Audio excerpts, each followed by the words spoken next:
కాలము ఈశ్వరుడు ఇద్దరు అభిన్నులు. అటువంటి కాలమునందు ప్రారబ్ధమునకు ఫలితాల్ని ఈశ్వరుడు ఇస్తూ ఉంటాడు. కాలోహి బలవాన్ కర్త సతతం సుఖదుఃఖయోహో నరాణం పరతంత్రాణం పుణ్యపాపానుయోగత.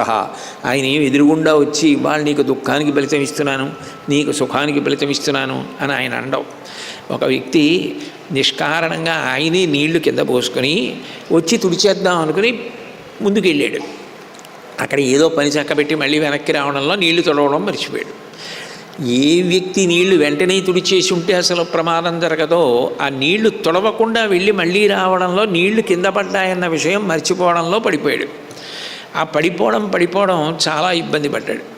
అప్పుడు అంటాడు, ఏమిటో నా ప్రారంధం, అనుకున్నవాడిని తుడిచి వెళ్ళిపోతే పోయేది కదండి, వచ్చి తుడుద్దామని వెళ్ళాను, ఆ ఒక్క క్షణ విలంబనం ఇంత ఇబ్బంది పడుతున్నాను అంటాడు. అంటే కాలమునందు ప్రారబ్ధము వచ్చినప్పుడు దాన్ని ఆపడం వ్యక్తికి సాధ్యం కాదు, పరతంత్రుడు, అది ఈశ్వరుడే కాపాడాలి.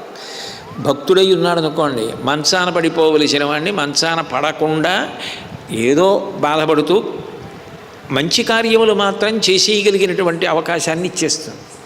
కాబట్టి నరాణం పరతంత్రాణం పుణ్యపాపానుయోగత.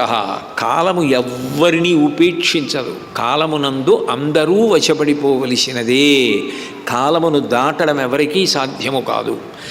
అయితే ఇక్కడ ఒక ప్రశ్న వస్తుంది. సీతమ్మ రాముడు దైవం కదండి, వాళ్ళు వచ్చింది అందున దేవకాంత అని మీరు రోజు అంటున్నారు కదా, మరి సీతమ్మ కూడా కాలమునకు వశపడ్డ ఉంటుందా అంటే, నరకాంతగా సీతమ్మ నటించి చూపిస్తోంది. నరుడిగా రాముడున్నాడు. ఉన్నప్పుడు నరులకు వచ్చేటటువంటి కష్టాలు ఎంత తీవ్రమైనవైనా తట్టుకోవడం నేర్పుతోంది సీతమ్మ.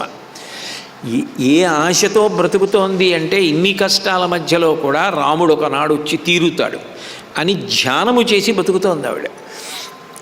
ఆవిడ కష్టాన్ని తట్టుకున్న విధానం గుర్తు తెచ్చుకుంటే ప్రతి చిన్న కష్టానికి మనం విచలితులమైపోం.